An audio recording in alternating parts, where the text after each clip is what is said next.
Good morning students. कैसे हैं आप सब? बढ़िया हो? चलिए, बढ़िया ही रहनी चाहिए। बढ़िया रहिए, मस्त रहिए और पढ़ते रहिए। चलिए, ज्यादा समय खराब ना करते हुए हम लोग बात कर लेते हैं जो लास्ट टॉपिक हमने छोड़ा था वहां से। ठीक है जी। तो लास्ट टॉपिक में फिजिक्स की जब हम बात कर रहे थे तो हम लोगों ने बात की थी कहाँ पे? अवतल सॉरी उत्तल लेंस द्वारा प्रतिबिंबों के निर्माण की बात की। क्या की बात की थी? उत्तल लेंस द्वारा प्रतिबिंबों के निर्माण की बात की। जब उत्तल लेंस द्वारा प्रतिबिंबों के निर्माण की हम लोग बात कर रहे थे तो हम लोगों ने क्या देखा था कि जब वस्तु को अनंत पे रखा गया था तो प्रतिबिंब कहाँ बना था? फोकस पे आके बना था। बहुत छोटा था, वास्तविक था और कैसा था? उल्टा था। क्लियर है? उसके बाद में हमने वस्तु को थोड़ा सा और लेंस की ओर खिसकाया। हमने वस्तु को कहाँ रख दिया? अनंत और 2f2 के मध्य में रख दिया। जब अनंत और 2f2 के मध्य में वस्तु को हमने रखा तो प्रतिबिंब थोड़ा सा दूर खिसक गया, थोड़ा सा बड़ा हो गया और कैसा हो गया? आभासी रहा। उसके बाद में हमने और थोड़ा सा खिसकाया और कहां पर रखा? 2f2 पर रखा। जब 2f2 पर वस्तु को हमने रखा तो प्रतिबिंब कहाँ जाके बना? थोड़ा सा पीछे खिसक गया और कहां जाके बना? 2f1 पर जाके बना। वस्तु के बराबर था, उल्टा था और कैसा था? वास्तविक बन के आया था। उसके बाद में हमने वस्तु को और थोड़ा सा लेंस की ओर खिसकाया। जब लेंस की ओर थोड़ा सा और खिसकाया तो हमने देखा कि प्रतिबिंब लेंस से और थोड़ा सा दूर गया, थोड़ा सा बड़ा हो गया, वास्तविक था और कैसा था? आभासी था। क्लियर है दूसरी बात? उसके बाद में हमने वस्तु को कहाँ रख दिया? फोकस पर रख दिया। फोकस पर रखा तो प्रतिबिंब कहाँ जाके बना? अनंत पे जाके बना। अनंत पे बना और कैसा हो गया? बड़ा हो गया। हुआ कि नहीं? उसके बाद में हमने वस्तु को क्या कर दिया? वस्तु को हम लोगों ने रख दिया फोकस और प्रकाश केंद्र के मध्य में। तो हमने देखा था कि वास्तविक प्रतिबिंब तो कहीं पे बन ही नहीं रहा था। इस कंडीशन में जो प्रतिबिंब बना था वो प्रतिबिंब कैसा बना था? आभासी प्रतिबिंब बना था। कैसा प्रतिबिंब बना था? आभासी बना था। और कहाँ बना था? वस्तु की ओर ही बना। और जो प्रतिबिंब आभासी होते हैं वो कैसे होते हैं? सदैव सीधे। क्लियर है इतनी सी बात? यहाँ तक हम लोगों ने लास्ट क्लास में अपना क्लियर कर लिया था। अब अगर हम बात करें तो अगला अपना जो टॉपिक होगा वो होगा उत्तल लेंस द्वारा। दूसरा जो पॉइंट होगा वो कौन सा होगा? उत्तल लेंस द्वारा प्रतिबिंबों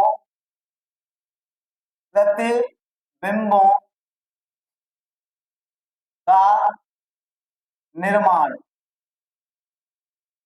उत्तल लेंस द्वारा प्रतिबिंबों का निर्माण। हरी बात समझ में? और जिस प्रकार से अवतल दर्पण में एक या दो प्रतिबिंब के माध्यम से हम एक या दो प्रतिबिंब के माध्यम से हम सारे के सारे प्रतिबिंबों को समझ सकते हैं, उसी प्रकार उत्तल लेंस में एक या दो प्रतिबिंब को देखकर ही हम ये अनुमान लगा सकते हैं कि प्रतिबिंब कैसा और कहाँ बन सकता है। हरिवासन में तो हम बात कर लेते हैं कि उत्तल लेंस द्वारा प्रतिबिंबों के निर्माण की। देखिए, मैं कह रहा हूं पहली कंडीशन में ले लेता हूं। यहाँ पे पहली कंडीशन अगर मैं लूं तो मैं कह सकता हूं, क्या कहूंगा? मैं कहूंगा जब वस्तु अनंत व वहां पर रखी हो 2f1 के मध्य रखी हो कहाँ रख दी बेटा जी मैंने? आपने कहा सर जी अनंत और 2f1 के मध्य में वस्तु को हमने क्या कर दिया? रख दिया। रखिए, मैंने कहा ये मेरे पास में एक क्या है? ये क्या है अपने पास में? एक अवतल लेंस।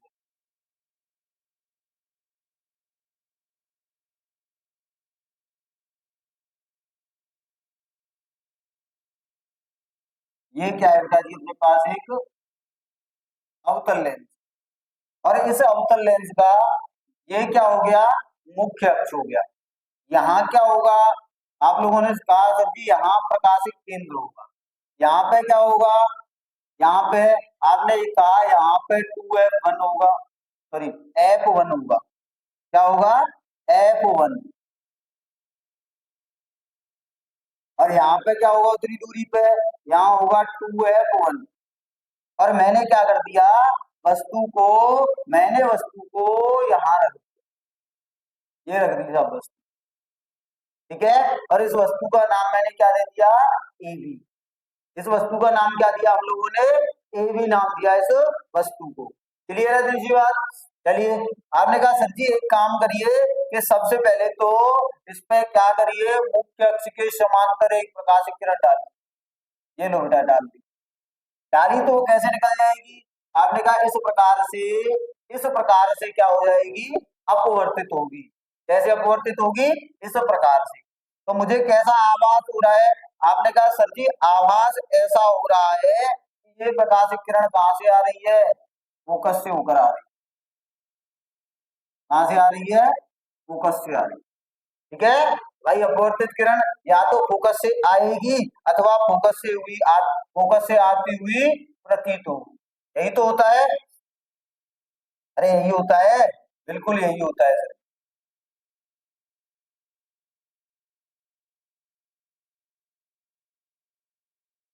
ये नहीं,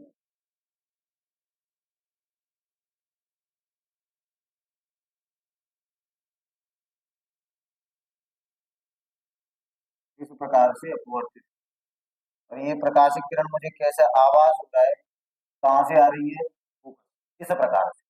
क्लियर। अब दूसरी प्रकाशिक किरण मैं कहाँ डाल दूं, आपने कहा सर जी दूसरी प्रकाशिक किरण आप एक काम करिए, वक्रता सॉरी प्रकाशिक केंद्र से डाल दी, ये लो बेटा। और प्रकाशिक केंद्र से डाली गई प्रकाशिक किरणें बिना विचलित हुए सीधी निकल जाती। आप लोगों को पता होगा जहां दो अपवर्तित प्रकाशिक किरणें मिलती हैं अथवा मिलती हुई प्रतीत होती है, उसी स्थान पर काय का निर्माण होता है, प्रतिबिंब का निर्माण होता है। तो यहाँ पे जहां दोनों अपवर्तित प्रकाशिक किरणें मिल रही हैं वहीं पे काय का निर्माण हो रहा होगा, प्रतिबिंब का निर्माण हो रहा होगा, ये हो रहा। इसको मैंने नाम दे दिया ई डैश और, क्लियर है। तो यहां से अगर मैं देखूं, क्या देखूं, प्रतिबिंब प्रतिबिंब की स्थिति, प्रतिबिंब की स्थिति तथा तथा प्रकृति की बात करूं, प्रतिबिंब की स्थिति तथा प्रकृति की बात कर रहा हूं। तो प्रतिबिंब की स्थिति और प्रकृति की अगर मैं बात करूंगा तो क्या कंडीशन आएगी, पहली कंडीशन देखिए, पहला मैं कह रहा हूं कि जो प्रतिबिंब बन रहा है वो F1 और C के मध्य में है। तो कहां बन रहा है, F1 व C के मध्य, F1 व C के मध्य। दूसरी कंडीशन क्या होगी बेटा जी अपने पास, दूसरी कंडीशन क्या होगी, लेंस के बाईं ओर, लेंस के लेंस के बाईं ओर, बाईं ओर। अगली कंडीशन क्या होगी, अगली कंडीशन क्या होगी बेटा जी, तो अगली कंडीशन में ये स्थिति हो गई, मैं बात कर रहा हूं काय की, प्रकृति की। तो प्रकृति में देखना कैसा बन रहा है, आवासी तो हो रहा है जगह पे मिलने का, तो कैसा हो जाएगा, आवासी होगा। कैसा हो जाएगा, आप कहेंगे सर जी आवासी होगा, आवासी। और जो जो प्रतिबिंब आवासी होते हैं वो सदैव कैसे होते हैं, सीधे होते हैं। तो कैसा हो जाएगा, और दिख भी रहा है आप लोगों को, कैसा प्रतिबिंब बन रहा है, सीधा बन रहा है। कैसा बन रहा है, सीधा बन रहा है। और क्या है, वस्तु से सदैव कैसा होगा, छोटा होगा।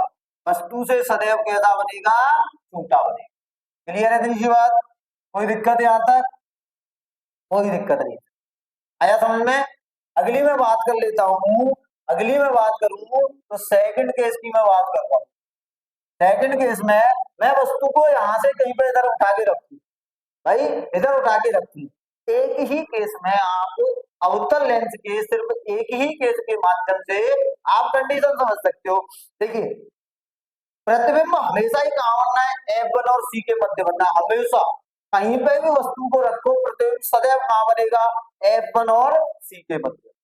दूसरा, लेंस के बाईं ओर बनना है, ऑलवेज कहां बनेगा, लेंस के बाईं ओर बनेगा। अगली कंडीशन क्या होगी, हमेशा ही कैसा होना है, आभासी होना है। हमेशा कैसा बनेगा, सीधा बनेगा। और हमेशा ही क्या होगा, वस्तु से छोटा बनेगा। एक और केस करके देख लेते हैं। मैं कह रहा हूं जब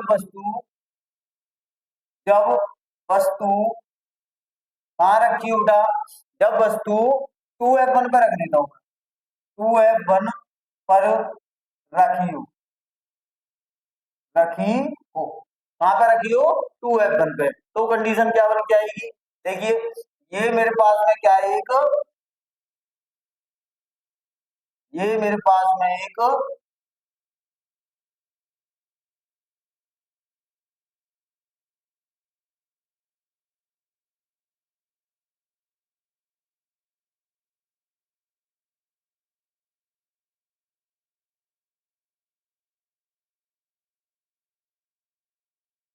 ये अवतल लेंस, इस अवतल लेंस पे ये हो गया इसका मुख्य अक्ष। यहाँ क्या हो गया, यहाँ हो गया प्रकाशिक केंद्र C, यहाँ हो गया अपना क्या, 2F1, सॉरी ओनली F1, क्या बना, F1। यहाँ क्या हो गया, F1। और यहाँ पे क्या हो जाएगा बेटा जी, यहाँ हो जाएगा 2F1। मैंने वस्तु को कहां पर रख रखा है, आपने कहा सर वस्तु को रख दो आप 2F1 पे। ये लो बेटा, वस्तु मैंने कहा रख दी 2F1 पे, और इसको नाम दे दिया AB। नाम क्या दे दिया इसको, AB। क्लियर है दूसरी बात। चलिए, अब करना क्या है हम लोगों को, आपने कहा सर कुछ नहीं, आप एक काम करिए, मुख्य अक्ष के समांतर एक प्रकाशिक किरण डालिए।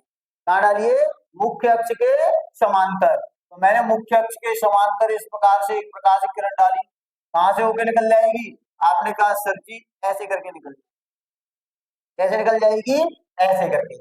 कैसी प्रतीत हो रही है भाई, वास्तविकता में कैसी प्रतीत हो रही है प्रकाशिक किरण, मैंने कहा सर जी ये तो फोकस से आती हुई कहां से आती हुई प्रतीत हो रही है, फोकस से आती हुई प्रतीत हो रही है। दूसरी प्रकाशिक किरण कहां से डाल दूं, आप लोगों ने कहा सर जी दूसरी प्रकाशिक किरण प्रकाशिक केंद्र से डाल दो। कहां से डाल दो, प्रकाशिक केंद्र से डाल दो। मैंने कहा लो बेटा, लो जी, प्रकाशिक केंद्र से आने वाली प्रकाशिक किरणें बिना विचलित हुए सीधी निकल जाती, निकल गई। तो देखना कहां प्रतिबिंब का निर्माण हो रहा है, आपने कहा सर जी प्रतिबिंब का निर्माण हो रहा है, ये हो रहा प्रतिबिंब का निर्माण। और इसको मैंने नाम क्या दे दिया प्रतिबिंब को, इसको दे दिया A डैश B डैश। क्या दे दिया, A डैश B डैश। अब आपको होगी प्रतिबिंब की बिंब की स्थिति तथा प्रकृति की बात करिए, प्रतिबिंब की स्थिति तथा प्रकृति बताइए। अब आप लोग बताएंगे, बताइए सबसे पहला केस क्या होगा, आप लोगों ने कहा कि सर जी सबसे पहला केस ये होगा कि प्रतिबिंब कहां बन रहा है, हमेशा, मैं बात क्या कर रहा हूं, हमेशा कहां बनेगा, आपने कहा सर जी हमेशा F1 व C के मध्य बनेगा, प्रथम मुख्य फोकस और प्रकाशिक केंद्र के मध्य बनेगा हमेशा। दूसरी कंडीशन क्या होगी, आपने कहा सर जी दूसरी कंडीशन होगी लेंस के बाईं ओर बनेगा। तो हमेशा ही क्या होगा, हमेशा लेंस के बाईं ओर हमेशा क्या बनेगी, लेंस के बाईं ओर बनेगा। अगला क्या होगा, हमेशा ही कैसा होगा बेटा जी, हमेशा हमेशा आभासी होगा, हमेशा क्या होगा, आभासी होगा। और आभासी होगा तो हमेशा ही ये क्या बनेगा, आपने कहा हमेशा कैसा प्रतिबिंब बना के देगा, अवतल लेंस, हमेशा सर जी सीधा बना के देगा। और हमेशा ही क्या होगा, हमेशा ही वस्तु से छोटा प्रतिबिंब बन के आएगा, हमेशा ही क्या होगा, वस्तु से छोटा प्रतिबिंब बन के आएगा। तो हमेशा हमेशा वस्तु से छोटा प्रतिबिंब यहाँ पर बनकर आएगा। अरे बात समझ में? तो आप लोगों को दिख भी रहा होगा कि जिस प्रकार से अवतल दर्पण द्वारा प्रतिबिंबों का निर्माण हुआ था, उसी प्रकार से जिस प्रकार से उत्तल दर्पण द्वारा प्रतिबिंबों का निर्माण हुआ था, उसी प्रकार से अवतल लेंस द्वारा प्रतिबिंबों का निर्माण हमेशा की कंडीशन होगी, हमेशा ये वाला केस बनना ही बना। क्लियर है दूसरी बात? मारो स्क्रीनशॉट।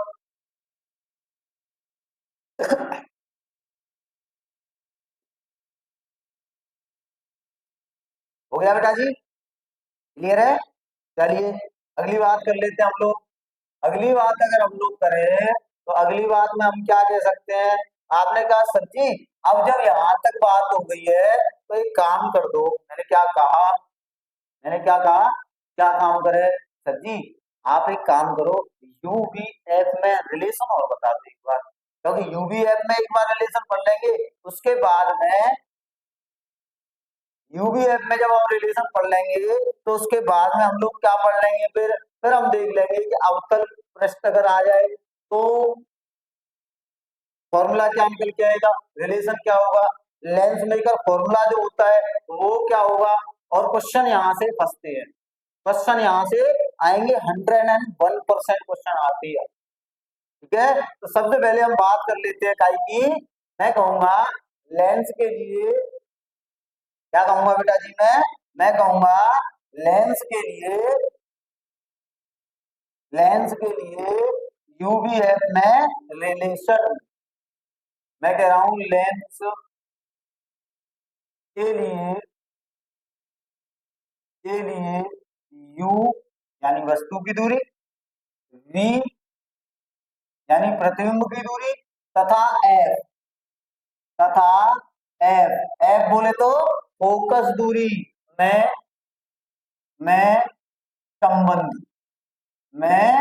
संबंध की बात करता हूं।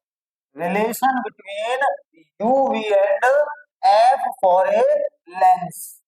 एक लेंस के लिए वस्तु की दूरी u, प्रतिबिंब की दूरी v तथा फोकस दूरी f में संबंध क्या क्या होता है, किस प्रकार का संबंध होता है, आपने 10th क्लास में पढ़ा भी था कि 1/f इज इक्वल टू होता है 1/v माइनस 1/, ये रिलेशन होता है काय के लिए? लेंस के लिए होता है। ये रिलेशन काय के लिए होता है बेटा जी? लेंस के लिए होता है कि 1/f is equal to 1/v minus 1/, अरे बात समझ में? क्लियर है ना? चलिए तो जब ये रिलेशन है तो ये रिलेशन आया कैसे, कहां से आया, इस रिलेशन की हम लोग क्या कर लेते हैं? बात कर लेते हैं। चलिए मैं कह रहा हूं कि मान लो आपके पास में एक उत्तल लेंस है। कौन सा लेंस है बेटा? उत्तल लेंस। इस उत्तल लेंस का ये क्या हो गया? मुख्य अक्ष हो गया। क्या हो गया? मुख्य अक्ष हो गया। यहाँ क्या होगा बेटा जी? यहाँ आपने कहा प्रकाशिक केंद्र होगा, तो बेटा यहाँ क्या होगा? आपने कहा यहाँ होगा F2, तो यहाँ क्या होगा? आपने कहा सर यहाँ होगा 2F2। ओके, मैंने कहा यहाँ पे क्या होना है? यहाँ क्या होगा? आप कहेंगे सर जी F1, और यहाँ पे क्या होगा? आपने कहा सर जी यहाँ होगा 2F1। क्लियर है दूसरी बात? तो ये देख लिया हमने कि ये एक उत्तल लेंस है, और उत्तल लेंस में कौन सी दूरी कहां पर है, किस प्रकार से, इन सारी चीजों को हमने देख लिया। अब मैं एक काम कर लेता हूं, क्या काम कर लूं कि मैं यहाँ पे एक वस्तु रख लेता हूँ, और वस्तु रख ली, मान लो मैंने कहां पे रख ली बेटा जी? मैंने रख ली वस्तु 2F2 पर, रख ली 2F2 पर, उसको नाम दे दिया ए। आपने कहा सर जी इसके लिए तो आपको एक काम करना पड़ेगा। मैंने कहा बोल दो क्या काम करना है? कि सबसे पहले तो मुख्य अक्ष के समांतर एक प्रकाशिक किरण डालो। डाल दी, कहां से होके निकल जाएगी? आपने कहा एफ से होके निकल जाएगी। इस प्रकार से यही प्रकाशिक किरण है। दूसरी प्रकाशिक किरण में कहां से डाल दूं? आपने कहा कि इसके प्रकाशिक केंद्र से होकर डाल। कहां से डाल दो? प्रकाशिक केंद्र से होकर। और आप लोगों को पता है कि अब अपवर्तित प्रकाशित किरणें जिस बिंदु पर मिलती है उसी बिंदु पर काय का निर्माण होता है, उसी बिंदु पर निर्माण होता है सब्जी काय का आपका काय का निर्माण होता है, प्रतिबिंब का निर्माण होता है। तो यहाँ क्या हो जाएगा 2F1 है और अपना इसको अगर देखें तो मैंने ऊपर लिख देता हूँ, ये क्या हो जाएगा F1। ठीक है, चलिए अब हम लोग बात कर लेते हैं। हम लोग अगर बात करें तो हम क्या कहेंगे, हम कहेंगे कहाँ मिल रही है ये प्रकाशित किरणें, आपने कहा यहाँ मिल रही है प्रकाशित, तो इसको भी मैं नाम दे देता हूँ क्या ए डैश और बी डैश। क्लियर है दूसरी बात, बिल्कुल क्लियर है सर। मैं यहाँ से काम कर लूँ, क्या काम कर लूँ मैं इस पे इस प्रकार से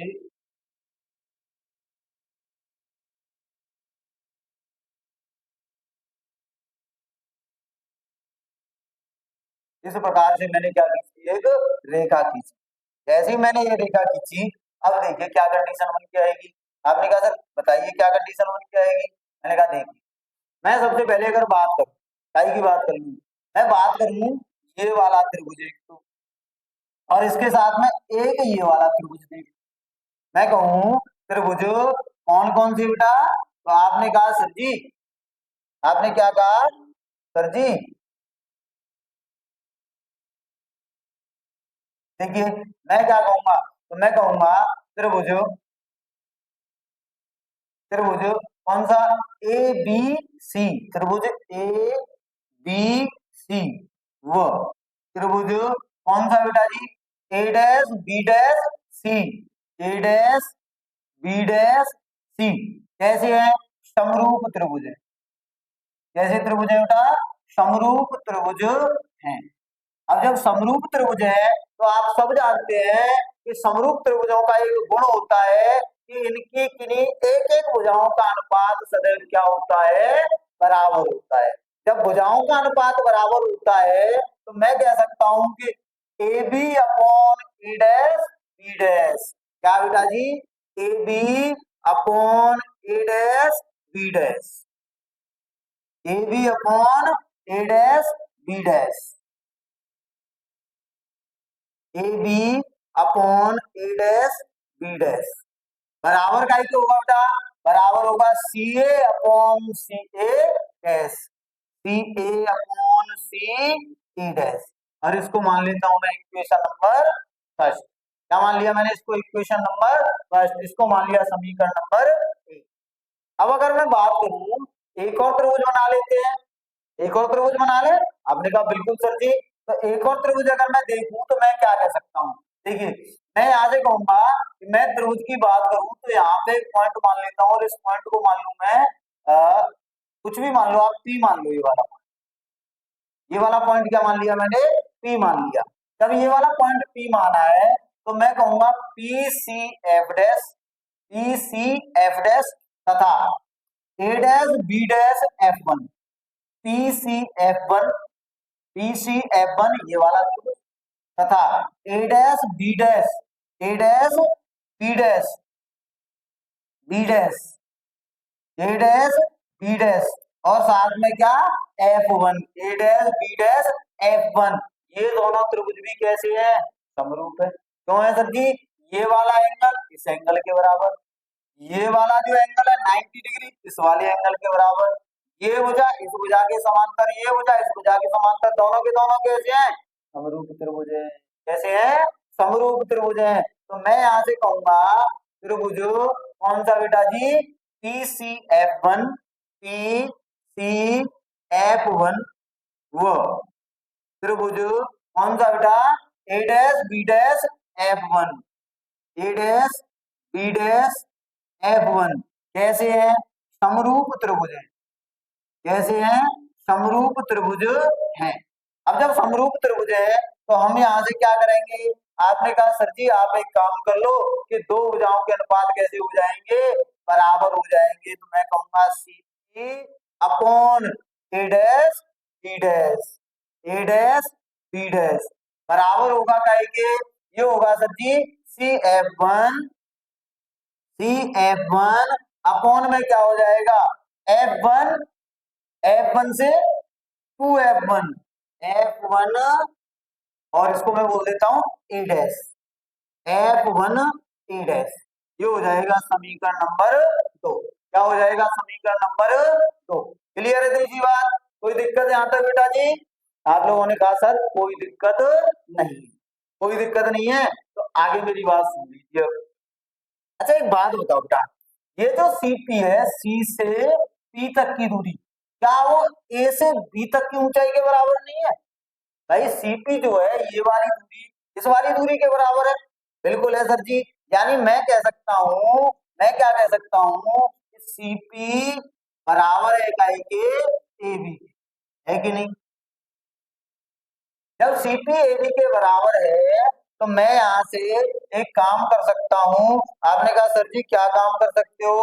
मैं काम कर सकता हूँ कि सर जी मैं इस सीपी की जगह पे एबी रख दूं, सीपी की जगह पे क्या रख दूं? एबी रख दूं। तो मैं कहूंगा ये बन के आएगा समीकरण, समीकरण कौन से बेटा? 2 से। समीकरण 2 से अगर मैं देखूं तो क्या कंडीशन बन के आएगी? आप कहेंगे सर जी कंडीशन बन के आई कि A B upon A dash B dash बराबर होगा C F one divided by F one A dash, F one A dash. और ये हो गया समीकरण नंबर 3।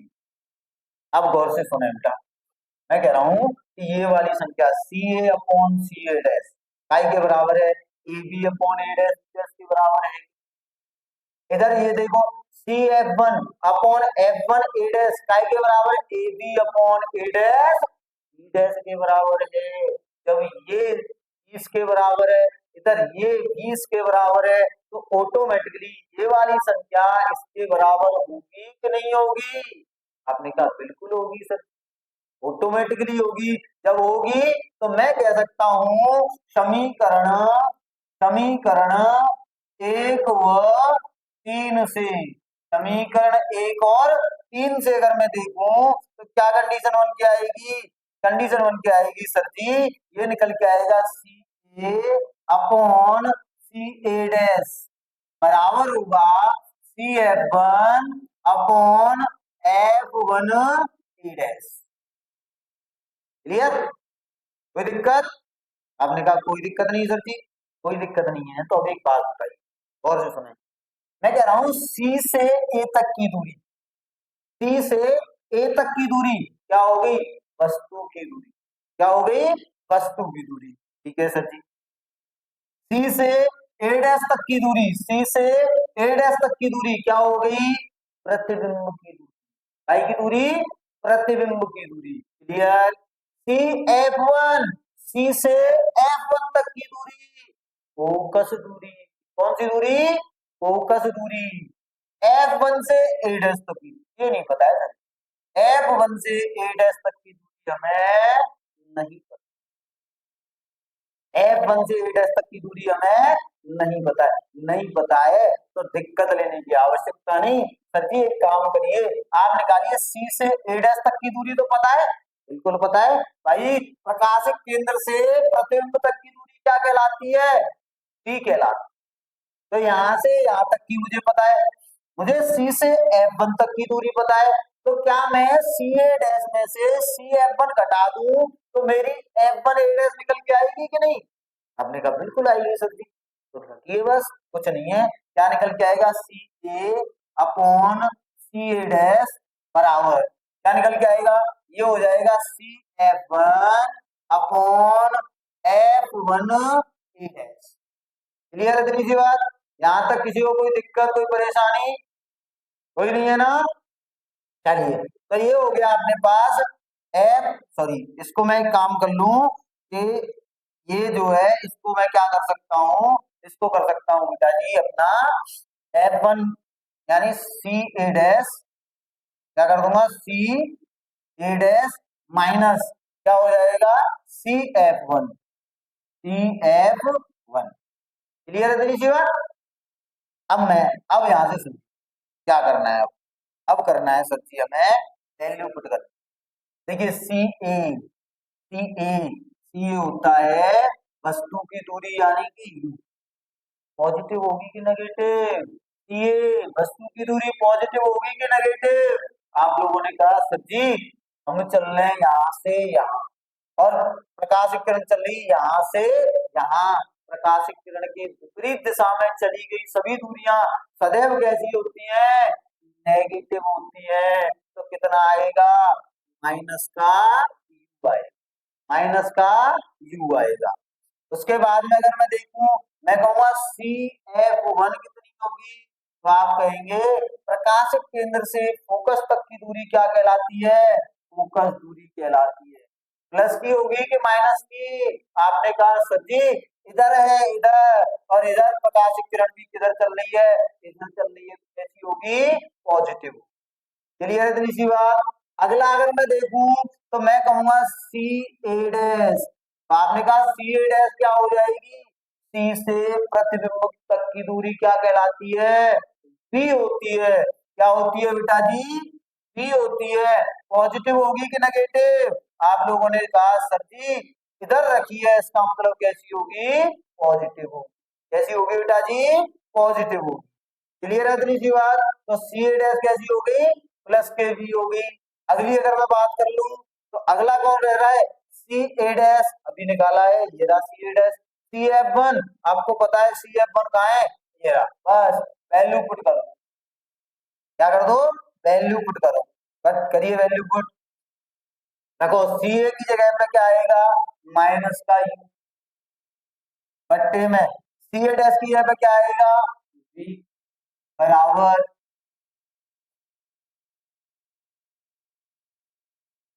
बराबर क्या निकल के आना है बेटा? CF1 क्या आएगी? फोकस दूरी f divided by CA dash प्रतिबिंब की दूरी v माइनस CF1 फोकस दूरी f। क्लियर? कोई दिक्कत? कर दो क्रॉस मल्टीप्लाई। इसका अगर करेंगे तो ये निकल के आएगा माइनस के UV, ये हो जाएगा प्लस के माइनस माइनस प्लस UF बराबर ये हो जाएगा VF। क्या हो जाएगा? VF। क्लियर? कोई दिक्कत? चलिए तो मैं एक काम कर लेता हूँ। मैं क्या काम कर लूँ? मैं एक काम कर लूँ, मैं UV को ले जाऊं उधर और VF को ले आऊं इधर। UV को उधर ले जाऊं और VF को इधर ले आऊं। तो ये नेगेटिव है, उधर जाके कैसा हो जाएगा? पॉजिटिव। ये पॉजिटिव है, इधर आके कैसा हो जाएगा अपने पास? नेगेटिव हो जाएगा। कैसा हो जाएगा? नेगेटिव हो जाएगा। तो यहां से अगर मैं करूं तो ये निकल के आएगा UF माइनस VF बराबर कितना हो जाएगा बेटा? आपने कहा ये हो जाएगा U, क्या हो जाएगा? UV। मैं एक काम कर लूं, UVF से क्या कर लूं बेटा जी? UVF से दोनों तरफ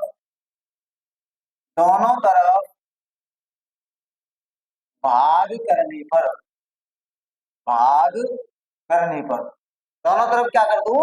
भाग कर दूं। कैसे? UVF से ये क्या निकल के आएगा? ये आएगा UF अपॉन UVF बराबर माइनस कितना आ जाएगा? VF अपॉन UVF बराबर ये हो जाएगा UV divided by UVF। Clear? Tata PT बचाओ। U से U गया, V से V गया, कर रहे हैं कि नहीं? देखिए U से U गया, F से F गया, VF से VF गया, UV से UV गया। तो यहाँ कितना बचा? 1/f। क्या बच गया यहाँ पे? 1/f, 1/f बराबर यहाँ कितना बचा? 1/b माइनस यहाँ कितना बचा? 1/u। और यही होता है आपका लेंस के लिए UVF में relation 1/f is equal to 1/v minus 1/। दर्पण के लिए जब हमने पढ़ा था तो दर्पण के लिए हमने क्या पढ़ा था, 1/f is equal to 1/v plus 1/u पढ़ा था। जबकि लेंस के लिए क्या होता है, 1/f is equal to 1/v minus 1/, clear है, कोई दिक्कत? चलिए करिए एक बार।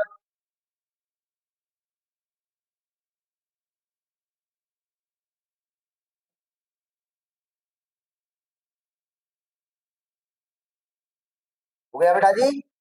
चलिए अब जब हमने यूवीएफ में रिलेशन की बात कर ली है, आई की बात कर ली हम लोगों ने, यूवीएफ में रिलेशन की बात कर ली। जब यूवीएफ में रिलेशन की हम लोगों ने बात कर ली है तो हम क्या करेंगे, फिर हम करेंगे सर जी यूवीएफ में रिलेशन जब हमने कर ही लिया है तो इस पे क्वेश्चन भी कर लेते हैं, एक क्वेश्चन करके देख लें कैसा क्वेश्चन आ सकता है। तो उससे पहले आप क्या कर रहे हैं, एक नोट लिख लो, नोट क्वेश्चन में ही लिखा देंगे। चलिए नोट क्वेश्चन में ही लिखा दें। देखो एक क्वेश्चन ले लेते हैं। मैंने कहा एक उत्तल दर्पण, एक उत्तल दर्पण नहीं लेंस, एक उत्तल लेंस के सामने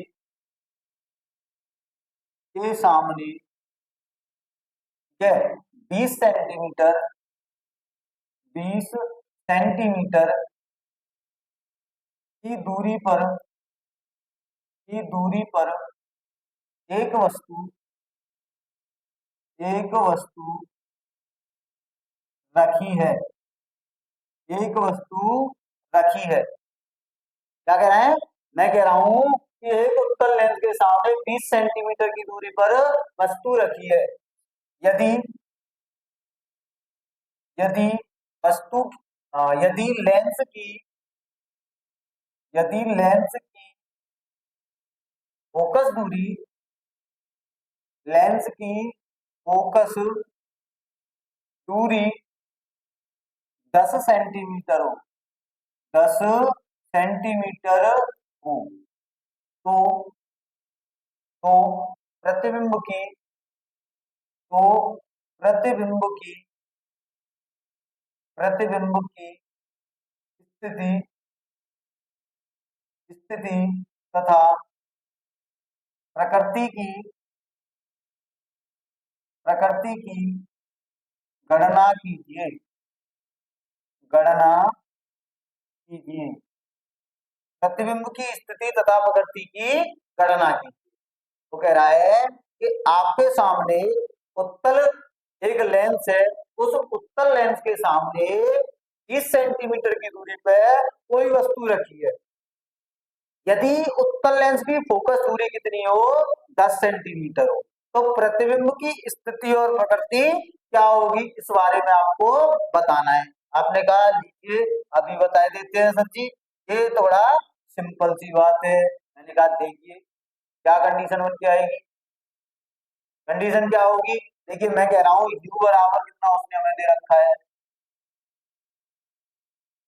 u कितना दे रखा है बेटा जी, आप लोगों ने कहा u दे रखा है 30 सेंटीमीटर, और 20 सेंटीमीटर वस्तु की दूरी कैसी होगी, नेगेटिव होगी। f कितना दे रखा है, f दे रखा है आप लोगों को 10 सेंटीमीटर, कितना सेंटीमीटर, 10 सेंटीमीटर। बताइए f नेगेटिव होगा कि पॉजिटिव, सर जी हमें याद है आपने जब हमें दर्पण कराए थे तो हमसे कहा था कि जब भी अवतल नाम आएगा फोकस दूरी हमेशा कैसी होगी, नेगेटिव होगी, और जब भी उत्तल नाम आएगा फोकस दूरी हमेशा कैसी होगी, पॉजिटिव होगी, चाहे वो दर्पण हो चाहे वो लेंस। अरे समझ में, चलिए तो उसी को, तो यहाँ से क्या होगी, फोकस दूरी पॉजिटिव होगी। फॉर्मूला लगा दीजिए बस, 1/f is equal to 1/v minus 1/u। तो यहाँ से अगर f रखूं तो 1/10 is equal to 1/v minus 1/-20, minus के 20, माइनस से ये माइनस गया, इसको ले आओ इधर, इसको ले आओ इधर, तो यहां से आएगा 1/10 माइनस 1/20 इज इक्वल टू कितना आएगा 1/b निकल के आएगा। कितना आएगा बेटा जी 1/b निकल के आएगा। आपने कहा सर जी मैं एक काम कर लूं कि 1/b इज इक्वल टू ये हो जाएगा 20 आ गया इसका एलसीएम 20 एलसीएम 10 का भाग 20 में देंगे कितनी बार जाएगा 2 बार 2 का गुणा 1 में करेंगे तो 2 माइनस 30 का 20 में देंगे तो कितनी बार 1 बार और 1 का गुणा 1 में करेंगे तो कितना आएगा 1 तो यहाँ से अगर करेंगे तो कितना आएगा 1/20 तो यहाँ से v बराबर कितना निकल के आएगा v बराबर निकल के आएगा 20 सेंटीमीटर 20 सेंटीमीटर। अब थोड़ा सा इसकी बात भी कर लें। देखिए वस्तु की फोकस लेंस की फोकस दूरी कितनी है 10 सेंटीमीटर वस्तु कहाँ रखी है 20 सेंटीमीटर की मतलब समझ रहे हो 2f 2 दूरी पर रखी है वस्तु कहाँ रखी है 2f 2 दूरी पर तो याद करो जब 2f 2 दूरी पर वस्तु रखी होती थी तो प्रतिबिंब कहाँ बनता था 2f बन क्या बनता था 2f दूरी पर देख लो फोकस दूरी के दोगुने पर पॉजिटिव आ रहा है इसका मतलब कहाँ बन रहा है लेंस के बाईं ओर लेंस के दाईं ओर कहाँ बन रहा है लेंस के दाईं ओर बन रहा है कैसा होगा उल्टा होगा कैसा होगा आभासी होगा आभासी के वास्तविक भाई उल्टा होगा तो कैसा होगा वास्तविक होगा और वस्तु के बराबर का आ रही बात समझ में क्लियर है ना चलिए एक नोट लिख देता हूं मैं एक नोट लिख दूं क्या नोट लिखेंगे सर जी नोट लिखेंगे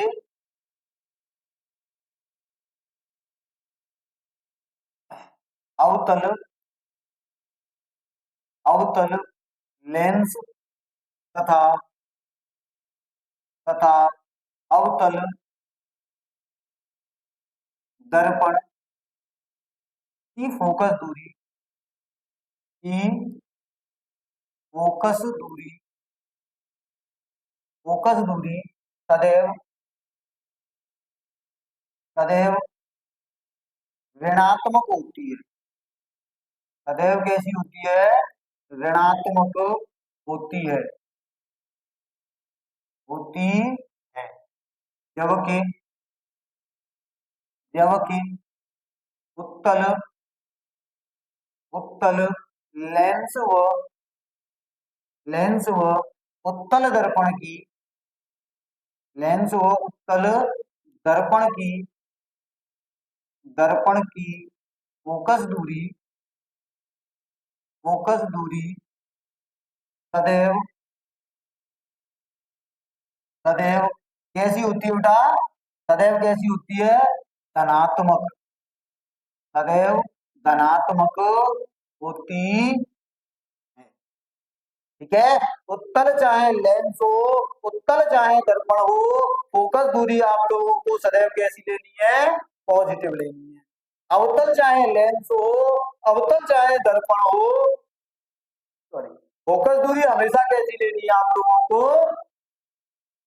अवतल के लिए नेगेटिव उत्तल के लिए पॉजिटिव उत्तल के लिए पॉजिटिव अवतल के लिए नेगेटिव क्लियर है क्वेश्चन जब भी आएगा अवतल की बात करेगा तो फोकस दूरी हमेशा कैसी लेनी है नेगेटिव लेनी है उत्तल की जब भी बात करेगा तो फोकस दूरी सदैव कैसी लेनी है पॉजिटिव क्लियर है चलिए आज के लिए इतना ही रखेंगे आगे बात करते हैं हम लोग कल और कल हम बात करेंगे कि अगर कोई सतह अवतल लेंस के आकार की है तो उसके लिए क्या रिलेशन होगा किस प्रकार से डेरिवेशन करेंगे उसके आगे फिर हम लोग लेंस मेकर फॉर्मूला की भी बात करेंगे और लेंस मेकर फॉर्मूला होने के बाद में फिर हम लोग देखेंगे कि छोटे छोटे लेंसों को अगर नजदीक रखा जाए तब क्या क्या कंडीशन बन के आएगी इस प्रकार से जल्दी ही रे ऑप्टिक्स को हम लोग खत्म करने वाले हरिया समझ में क्लियर है चलिए